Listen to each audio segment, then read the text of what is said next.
আসসালামু আলাইকুম ভিউয়ার্স। তো আজকে আমরা দেখাবো সোলা বোটের গাছ কিভাবে হয়। দেখুন, এই যে এগুলো হলো সোলা বোটের গাছ।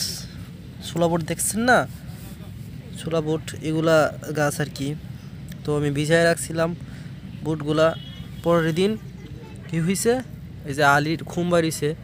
তো দেখুন, অনেকগুলা গাছ আমি লাগাইছি। এই যে এটা, এই যে এখানে আছে, এই যে এখানে আছে, এগুলো সোলা বোটের গাছ। আস্তে আস্তে বড় হবে ইনশাল্লাহ।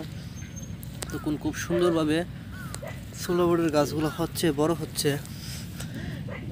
তো আস্তে আস্তে বড় হলে আমি অবশ্যই ভিডিওটা আপলোড করব, কীভাবে সোলা বোট ধরে এগুলো আপনাদের অবশ্যই আমি দেখাবো।